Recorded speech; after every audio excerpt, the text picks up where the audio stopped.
ये जो bulging disc है, एमआरआई पे हम लोगों को ना डिस्क दो तीन तरह की नजर आती है। एक तो होती है डिस्क बल्ज होना, दूसरा है हर्निएशन डिस्क का, सर। जो हमने अभी डिस्कस किया। तो बल्जिंग डिस्क यूजुअली कुछ नहीं करती, नॉर्मल सी चीज होती है और लोगों को बहुत कॉमनली होती है।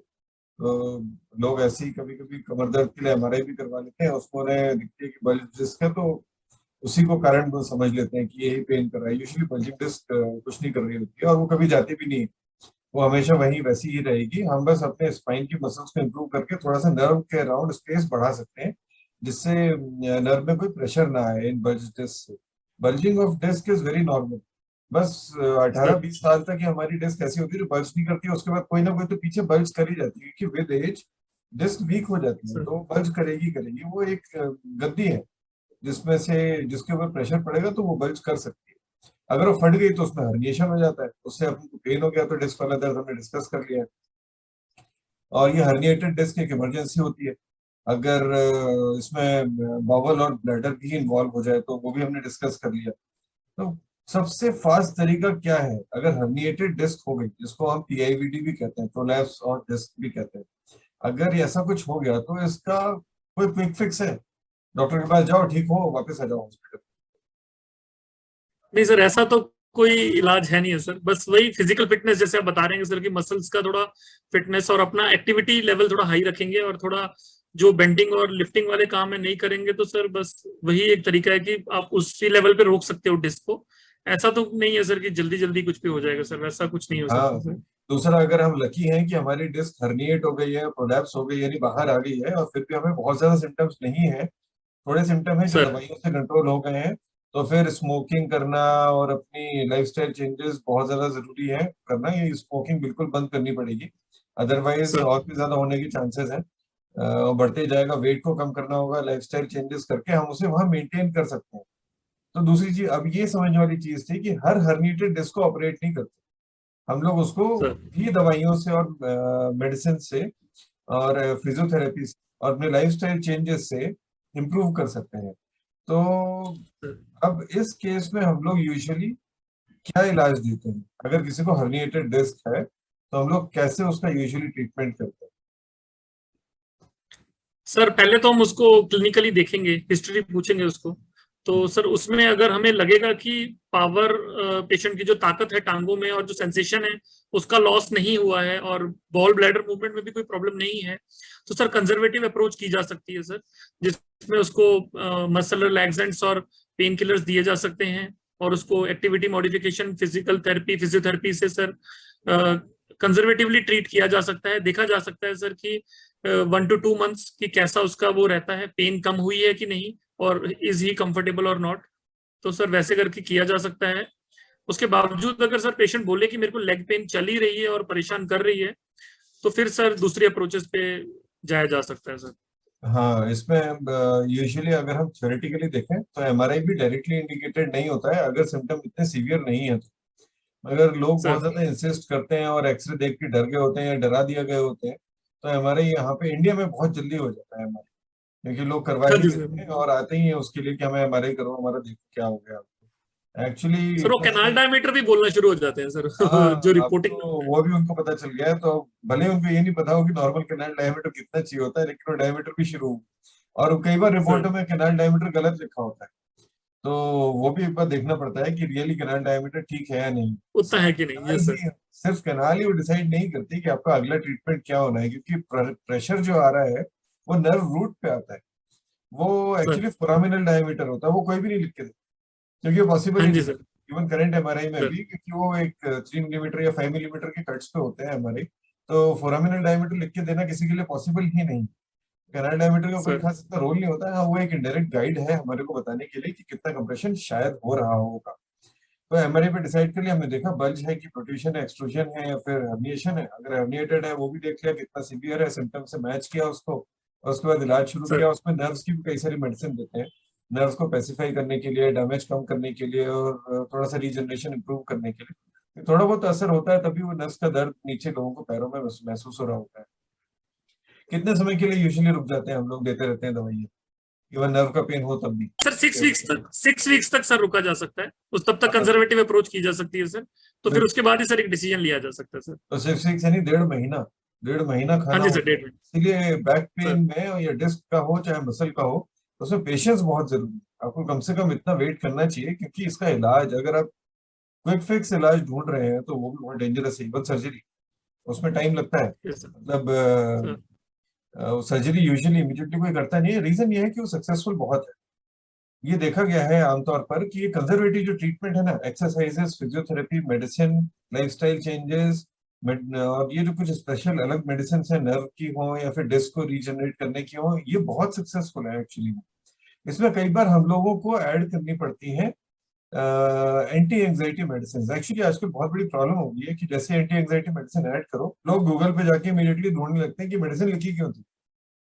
हाँ गूगल जी पे सर। लिखा था कि वो एंटी डिप्रेसेंट थे, और लोगों को लगने लगता है कि हम उन्हें पागल समझ रहे हैं या फिर वो हाँ डिप्रेशन। सर, होता है, कॉमन है सर प्रैक्टिस में। जबकि प्रॉब्लम वही है ना, गूगल देख के लोग बहुत बड़े गूगल डॉक्टर बन गए। उन्हें समझ नहीं आ रहा सर होता कि हम कर क्या रहे हैं। एक्चुअली बैक हाँ पेन जी है सर। आपको और बहुत समय से है, आपने उसका बहुत लंबा इलाज नहीं लिया हुआ है, जैसे 3-4 महीने या 6 महीने सपोज बैक पेन है, आपने कोई भी इलाज नहीं लिया हुआ है, तो उसके क्रॉनिक सर्किट्स बन जाते हैं ब्रेन में, जिसको हम सिर्फ कुछ नर्व वाली मेडिसिन से नहीं ब्रेक कर सकते। उसके लिए anti anxiety, anti depressant medicine होती है जो उन सर्किट्स को ब्रेक करती है।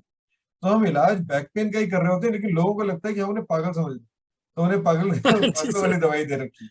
इवन आके लड़ने भी लगते हैं सर कि मुझे क्या पागल समझ रखा है सर आपने। और ये समझाना बहुत मुश्किल होता है उन लोगों को कि ये यस सर। दवाई आपके कमर के दर्द के लिए, या वो जो आपको महसूस हो रहा है ब्रेन में गलत महसूस हो रहा है, उसको ठीक करने के लिए दी जा रही है।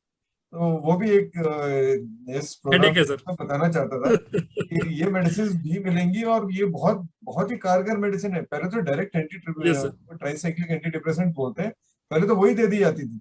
ऑल्दो उनके साइड इफेक्ट सर बहुत होते हैं, इसलिए आजकल बहुत मॉडर्न मेडिसिन है वो दी जाती है। लेकिन लोगों को ये नहीं समझना चाहिए कि हम उन्हें पागल समझ रहे हैं। आपको दर्द है, ये हमें भी सर समझ आता है, और हम भी उसी दर्द का इलाज कर रहे हैं, उसी के इलाज के लिए मेडिसिन दे रहे हैं। तो सर्जरी का क्या रोल है, सपोज नहीं ठीक हुआ। अब हम लोग इस डिस्कशन को ना बाइफरकेट कर लेते हैं कि हमने मस्कुलर पेन भी डिस्कस कर लिया है पूरी तरह, और डिस्क का पेन भी डिस्कस कर लिया है। सपोज ये दोनों ही दर्द हैं और दोनों ही नहीं ठीक हुए, अब आगे क्या किया जाए। अभी तक तो हम लोग कंजर्वेटिव टेक्निक पे ही चल रहे थे, उसी से ठीक कर रहे थे। अब हम देखते हैं मस्कुलर पेन जो ठीक नहीं हो रहा है, उसके लिए क्या इलाज लेना चाहिए। सर इन केसेस में जो मस्कुलर पेन होगा सर, मस्कुलर पेन के लिए तो कोई सर कॉज वैसा होता ही नहीं सर, मसल ही पेन कर रही है सर, तो उसके लिए जो हम कंजर्वेटिव ट्रीटमेंट ही चला रहे थे सर, उसी को थोड़ा सा बढ़ाएंगे 3 से 6 महीने तक, और तो कुछ उस पर करना नहीं पड़ेगा सर, क्योंकि कोई सर्जरी उसको ठीक नहीं कर सकती है। जबकि सर जो डिस्क रिलेटेड पेन है सर, उसको अगर 1.5 से 2 महीने में भी ठीक नहीं हो रही है सर, तो सर्जरी की तरफ जाया जा सकता है। जो डिस्क तकलीफ दे रही है, नर्व को परेशान कर रही है सर, उसको निकाल के तो फिर सर पेशेंट को रिलीफ हो जाता है। तो सर बिल्कुल। तो दो यहाँ अलग अलग पे चीजें हैं सर। अभी तक तो हम जिस गाड़ी में बैठे हुए थे कमर दर्द की, उसमें भले ही मस्कुलर था या डिस्क वाला था, हम उन्हें कंजर्वेटिवली ही ट्रीट कर रहे थे, मतलब दवाइयां देके कोई इंटरवेंशन नहीं कर रहे थे। यहाँ पे चेंज आ जाता है कि अगर वो मस्कुलर पेन है और फिर भी कंटिन्यू होता जा रहा है, मरीज को कोई रिलीफ नहीं आ रहा है, उस केस में भी हम ये गाड़ी ऐसे ही चलाते रहते हैं। बस मोडालिटीज चेंज करनी पड़ती है ताकि मसल को हम थोड़ा रिलैक्स कर पाए, उन्हें समझा पाए। पेशेंट भी कई बार ऐसा होता है कि वो एक्सरसाइजेज उतना अच्छे से नहीं कर पाता है, ऑफिस वर्क है, घर का काम है, कई सारे कुछ बीच में फेस्टिवल आ गए, शादी आ गई, तो एक्सरसाइजेज छूट जाती है। उस कारण से मस्कुलर पेन बार बार होता रहता है, रिकर होता रहता है। तो उसके लिए दोबारा रीइंफोर्स करना, फिजियोथेरेपी और समझाना सिखाना, और कुछ मेडिसिन चेंज करके दूसरे मेडिसिन पे डालना, उनसे ही हम काम चला रहे होते हैं। लेकिन डिस्क के केस में ऐसा नहीं कर सकते। अगर सपोज डिस्क है, निकली हुई है बाहर, पेन था, आपको पेन के लिए दवाई भी मिली, एग्रेसिवली दवाई मिली, इवन कई बार स्टेरॉइड्स भी ट्राई करते हैं, और उसके बाद भी वो दर्द अगर नहीं ठीक हुआ है 1.5 महीने पे, तो सर्जरी की तरफ चले जाना ज्यादा अच्छा है, क्योंकि उसका सक्सेस रेट काफी हाई है। और ये रीजन इसीलिए डिसाइड किया गया कि मस्कुलर पेन को क्यों हम कंटिन्यू करते हैं, कि अगर सिर्फ बैक पेन के कारण आप कोई सर्जरी करते हैं, उसके फेलियर रेट बहुत हाई है। लेकिन डिस्क के दर्द के कारण, डिस्क निकली है उससे पेन हो रहा है, उसका अगर सर्जरी करते हैं तो उसके सक्सेस के रेट्स बहुत ज्यादा हाई है। मतलब सिर्फ मसल बैक Yes, पेन की सर्जरी फेल होने के बहुत ज्यादा चांसेस है। चांसेस इतने ज्यादा है कि कहा जाता है कि 70 to 80% सर्जरीज फेल होती हैं।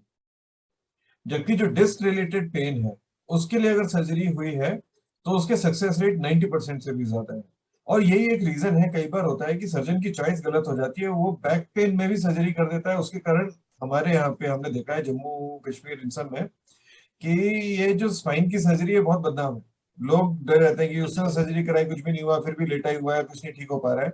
रीजन उसका ये है कि जो बैक पेन की सर्जरी है ना, उसमें फ्यूजन करना पड़ जाता है, हमको स्पाइन फ्यूज करना पड़ता है ताकि मसल हिले ही नहीं होता, और हम उसे फिक्स कर लें। मसल फिर भी स्ट्रॉन्ग करते थे, क्योंकि स्पाइन अगर नहीं हिलेगा तो कई सारे पेन जनरेटर होते हैं, जो कुछ भी हो सकता है, डिस्क भी हो सकते हैं, लिगामेंट भी हो सकते हैं, कैप्सूल भी हो सकते हैं, वो सारे बंद हो जाते हैं।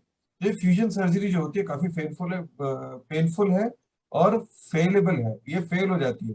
और ये सिर्फ इंडिया में नहीं, वर्ल्ड ओवर यही होता है, इसलिए world over muscular back pain के लिए सर्जरी नहीं होती है। लेकिन डिस्क की सर्जरी बड़ी यस। सक्सेसफुल है, और करवा भी लेनी चाहिए अगर कोई बोल रहा है तो।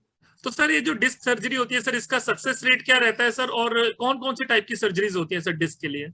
हाँ, जैसा भी हम लोगों ने डिस्कस किया कि डिस्क की सर्जरी काफी सक्सेसफुल है, 90% लोगों से ज्यादा लोगों को रिलीफ आता ही है। और जिनको रिलीफ आता है उनको पूरा रिलीफ आ जाता है। जो पावर है और सेंसेशन है, सपोज आप थोड़ा सा लेट हो गए हम लोग सर्जरी करवाने में, कई बार होता है कि सिर्फ 6 वीक्स पे लोग डिसाइड नहीं कर पाते हैं, कई बार बाहर होते हैं, वापस आने में अपनी होम प्लेस पे जाके सर्जरी करवाना चाहते हैं, उन सब में 2-3 महीने उनके वेस्ट हो जाते हैं।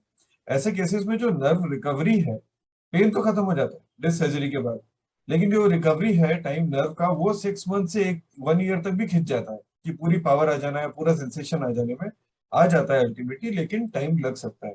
तो सर्जरी बड़ी सक्सेसफुल है ये।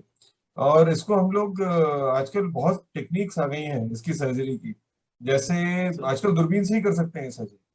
अगर सर। बिल्कुल क्लियर सिंगल लेवल डिस्क है, जिसके डिस्क के और आपकी दूरबीन के बीच में कोई ऑब्स्ट्रक्शन अगर नहीं है, तो दूरबीन से ही की जा सकती है। इसमें एक या दो टाके आते हैं। दूसरा एंडोस्कोपिक है, जिसमें डायलेटर यूज करके कर सकते हैं। तीसरा माइक्रोस्कोपिक, जिसमें माइक्रोस्कोप यूज करते हैं, ओटी में ही, ऑपरेशन थिएटर में माइक्रोस्कोप होता है जिसके थ्रू हम कर सकते हैं। फिर इसमें बोन आधी ही काट सकते हैं, जिसे हम फेनेस्ट्रेशन भी बोल सकते हैं। ये सारी मॉडर्न टेक्निक्स हैं। थोड़ा सा कन्वेंशनल टेक्निक है जिसमें हम लोग लेमिनेक्टोमी कहते हैं, जिसमें आधा थोड़ी सी बोन पीछे काट लेते हैं, उसमें बोन का पीस पूरा काटा जाता है। फेनेस्ट्रेशन में सिर्फ छेद किया जाता है, लेकिन ये लेमिनेक्टोमी में वो बोन काटी जा सकती है। उसका एडिशनल फायदा ये होता है कि उसमें डिकम्प्रेशन काफी अच्छा होता है। तो जैसे एज रिलेटेड हम लोग पहले डिस्कस कर रहे थे, लंबर कैनाल स्टेनोसिस, जिसमें जो स्पाइन की कैनाल है जहाँ से नर्व जाती है वो बहुत सक्रिय हो जाती है, जो नर्व को दबा रही होती है, तो उसमें डिकम्प्रेशन ज्यादा अच्छा होता है लेमिनेक्टोमी में। बट यंग एज में सिंगल डिस्क है और अभी एक्यूटली निकली है, बहुत ज्यादा सिम्टम्स है, तो एंडोस्कोपिक या माइक्रोस्कोपिक टेक्निक्स बहुत अच्छी होती है। इनकी सर। रिकवरी भी इसी हिसाब से अलग अलग होती है। तो अक्सर लोगों का ये क्वेश्चन होता है कि कितना टाइम लगेगा हमें रिकवर होने में लो बैक पेन सर्जरी के बाद। सर इसमें पेशेंट वैसे तो अगले दिन ही सर चलना शुरू हो जाता है, जो डिस्क सर्जरीज होती है सर इसमें। बस ये है कि सर बेंडिंग वाला काम, झुक के भारी काम, स्पोर्ट्स रिलेटेड एक्टिविटीज को सर थोड़ा 2-3 मंथ सर थोड़ा रुकना चाहिए सर इनमें। बट सर अगर जो फ्यूजन वाला जो सर्जरीज होती है सर, उसमें थोड़ा सा लंबा रहता है सर हमारा रिकवरी, तो सर उसमें तो और टाइम लगता है सर। बट सर जो नॉर्मल डिस्क सर्जरीज है सर, वो तो बहुत ही जल्दी रिकवर कर जाता है सर। बिल्कुल बिल्कुल, जैसे हम लोगों ने डिस्कस किया, एंडोस्कोपिक है या माइक्रोस्कोपिक है या फिर फेनेस्ट्रेशन सर्जरी है, इनमें तो बहुत जल्दी रिकवरी आ जाती है, नेक्स्ट डे से ही सारे काम चलने लगते हैं। लेकिन एमिनेक्टमी एक ऐसी सर्जरी होती है जिसमें थोड़ा रिकवरी लेट हो जाती है, फ्यूजन में और भी ज्यादा रिकवरी थोड़ी लेट हो जाती है। मोबिलाइजेशन भले ही अगले दिन शुरू हो जाता है, लेकिन जो पेन इंटेंसिटी कम होने की ड्यूरेशन बिकॉज ऑफ सर्जरी, जो दर्द हो रहा है कमर में, वो थोड़ा लंबे समय तक रहता है लेमिनेक्टमी या फ्यूजन के बाद। बाकी में तो बहुत फास्ट रिकवरी हो जाती है। अच्छा, लोग ये भी पूछते हैं कि भाई कितना क्या क्या हम लोग कर सकते हैं, सर्जरी हो गई अब उसके बाद हम लोग क्या क्या कर सकते हैं और क्या क्या नहीं कर सकते। तो क्या क्या नहीं कर सकते वो बहुत ज्यादा जरूरी है। सर इसमें यही है कि जब हमने सर्जरी कर दी सर, उसके बाद सर जो स्ट्रेसफुल एक्सरसाइजेस हैं, स्ट्रेनस एक्सरसाइजेस हैं, जैसे कोई बाइसाइकिल चला रहा है या जॉगिंग कर रहा है, वेट लिफ्टिंग कर रहा है, ऐसे भारी काम सर जो है वो थोड़ा रुकना पड़ता है सर। तो बाकी तो सर ठीक है, जो नॉर्मल चलने फिरने वाले काम तो हैं सर वो चलेंगे। गाड़ी चलाने के लिए भी सर थोड़ा सा रुकना पड़ता है सर उसमें। जो क्योंकि गाड़ी चलाने में हमें बहुत ही ज्यादा स्पाइन स्ट्रेट करके बैठना होता है, स्पेशली टू व्हीलर चलाना। तो टू व्हीलर ड्राइविंग तो काफी लंबे समय के लिए रिस्ट्रिक्टेड रखते हैं, क्योंकि उससे डिस्क में भी चेंजेस आते हैं। तो जो डिस्क हमने निकाली, उसका जो बाकी खराब पोर्शन अंदर रह गया है, तो वो भी कभी कभी रिकरेंट डिस्क बन के बाहर आ सकता है। तो ऐसे वाइब्रेशन वाले काम जो लोग इंडिया में तो बहुत कम है, लेकिन बाहर जो स्टोन स्लेजर होता है जिसको हाथ से पकड़ के लोग स्टोन तोड़ रहे होते हैं, और वो काम बिल्कुल ही नहीं करने चाहिए शुरू के 3 महीने। सेम ही इफेक्ट बाइक पे भी आता है, बाइक यानी टू व्हीलर पे, इवन दैट इंक्लूड साइकिलिंग या मोटर मोटर बाइक भी सेम ही चीज है, जिसमें हम लोग अराउंड 2 मंथ्स तक मना करते हैं कि आपको वो नहीं चलानी चाहिए, क्योंकि उसमें काफी झटके और धक्के लगते हैं अपने स्पाइन को, तो उसमें वो रिकवरी में थोड़ा सा टाइम बढ़ जाता है। 4 व्हीलर को अराउंड 4 वीक्स तक रेस्ट्रिक्ट कर लेते हैं, उसके बाद चला सकते हैं, प्रॉपर प्रिकॉशन और ब्रेसेस अगर बांध के रखें तो। ऑपरेशन के बाद एक बहुत जरूरी क्वेश्चन भी है कि टॉयलेट कैसे यूज करनी है। सर इसमें हाई कमोड जो आता है सर, हाई सीट आती है सर जो, वो यूज करनी चाहिए सर, और आगे की तरफ झुक के नहीं करना है सर जो रहता है। और सर बेल्ट लगा के अगर करेंगे सर तो वो ठीक रहता है सर, बेल्ट का सपोर्ट रहे जो ब्रेस आता है तो वो अच्छा रहता बिल्कुल है सर। बिल्कुल। और एक और चीज, खाने पीने में ऐसे खाना खाएं जिससे कॉन्स्टिपेशन नहीं हो या बिल्कुल ही खत्म हो जाए। अगर फिर भी सर आपको कॉन्स्टिपेशन रहता है तो उसके लिए दवाइयाँ आती हैं बड़ी सिंपल, वो लेनी चाहिए। अगर कॉन्स्टिपेशन है और अगर हम जोर लगाएंगे हाँ स्टूल जी। पास करने में, तो उससे पीछे डैमेज होने के चांसेस फिर भी ज्यादा रहते हैं, क्योंकि वो प्रेशर डायरेक्टली ही स्पाइन में ट्रांसमिट हो जाता है। तो कॉन्स्टिपेशन नहीं होना चाहिए, एक ये भी चीज बहुत जरूरी है। यस तो इन सर। सब सवालों और इनके जवाबों से जो इतने बढ़िया तरीके से हम लोगों के बीच में अभी दरमियान बातें हुई, मैं समझता हूँ कि सारे लोगों को काफी अवेयरनेस बढ़ी होगी कि बैक पेन है क्या। सब लोग नहीं तो डिस्क डिस्क और डिस्क ही समझते हैं कि वही है बैक पेन, कुछ लोग तो कैंसर समझने लगते हैं, और फिर उसके इलाज से डर जाते हैं कि ऑपरेशन हो जाएगा मेरा, मैं कभी उठ ही नहीं पाऊंगा या पाऊंगी या चल ही नहीं पाऊंगी। इन सब चीजों के बारे में आई थिंक आज हम लोगों ने बहुत अच्छे से डिस्कस करके लोगों को ये समझाने की कोशिश की है कि डरने वाली चीज नहीं है, इसमें मेनली मेहनत करनी होती है, थोड़ी मस्कुलरी होती है, और कभी अगर कुछ अनफॉर्चुनेटली डिस्क का दर्द हो जाए या फिर कोई सीरियस पेन हो जाए, तो उसका इलाज भी बहुत सिंपल साधारण है और बहुत सक्सेसफुल है। तो मेरे और डॉक्टर महेंद्र से के दोनों की तरफ से हैव ए हेल्दी लाइफ।